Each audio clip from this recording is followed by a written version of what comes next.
Looking for a very easy recipe for dinner tonight? We have something the whole family is going to love, and it's healthy too. Suzanne Clark is here from livingatcreativelife.net, and she's going to show us how to make these. What are these? Zucchini boats? They're stuffed zucchini boats, whatever floats your boat. You can call them whatever.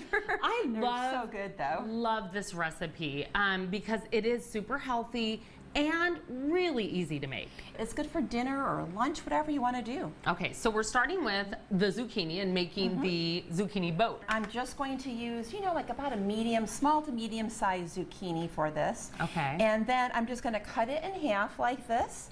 And then just using a spoon, I'm going to scoop out the centers. Okay. Okay, so I'm just going to take this and just scoop it out. And we're just getting the seeds. And for people that typically don't like zucchini because it's kind of mushy, well, this is where the mushy is right in the seeds. So what you're leaving behind is just the firm shell. So now you have this empty shell ready to go. I have this olive oil spray. You can brush it on though too, whatever you'd like to. We just want to do, put something on it so the zucchini doesn't dry out as it's baking. So the next step is we are going to make a nice creamy filling for this. So we're going to start with 8 ounces of cream cheese. And we're going to add about a half a cup of sun-dried tomatoes. And these are packed in olive oil. I remove the olive oil and I just dice them up. Okay, very simple. And then to add more flavor, because we want lots of flavor in this, because this is going to, And you did melt this cream cheese just a tad bit. Yeah, it makes it so much easier. Just stir. And if I had it room temperature, it would have worked too. But if it's coming straight out of that refrigerator, go ahead and just give it a few seconds in the microwave. Okay. And then I'm going to add some Italian herbs, but if you just like basil, you could do that, and 2 cloves of garlic. And Dusty, you want to kind of help me with that garlic? Okay. And we're just going to go ahead and mix that around. Then I have in my pan some cooked shallots that I cooked earlier, just kind of caramelized them. And I'm just going to add that. How many did you have here? That was about 1/4 cup, and I just sauteed that lightly in some butter.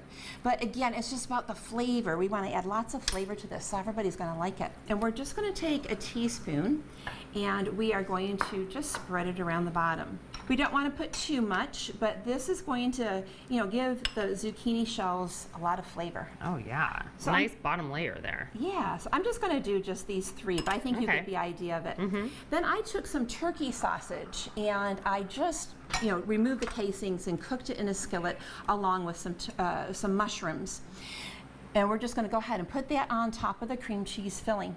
Now, Destry, if you wanted to keep this all vegetables, and you could do that no protein, I could just do mushrooms. Or another variety is using, lentils or maybe even beans if you wanted to keep it all vegetables. So you just kind of put as much as you want on top. Just kind of fill them up. Okay, so once we have that, I want to kind of top it with some, nice fresh tomatoes here. And this kind of gives a little moisture to the dish.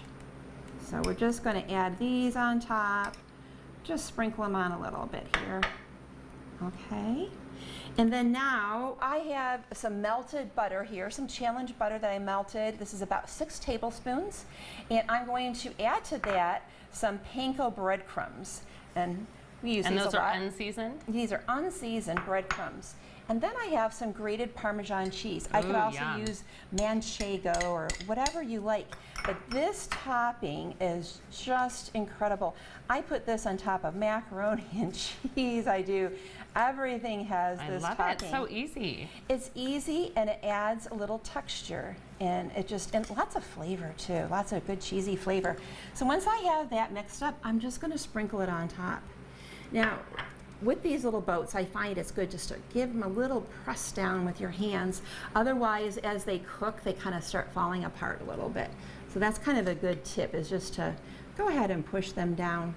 Now today also I'm using zucchini, but I have also done the same recipe with red peppers. Yeah, you could do squash too. Yeah, you could do yellow squash. You could do anything really that had like a nice firm shell. All right, and then you throw it in the oven? I throw it in the oven at 400, and you want to remove them when the zucchini is nice and tender. It's fork tender, and the tops are golden brown. How long does it take normally? Typically in my oven about 20 to 25 minutes. And then when they come out, I love to add a little extra freshness, and I'm just going to add some fresh basil, which is grown in my garden. So whatever's in your garden, feel free to go ahead and top those off with that. And you can find the recipe on livingacreativelife.net.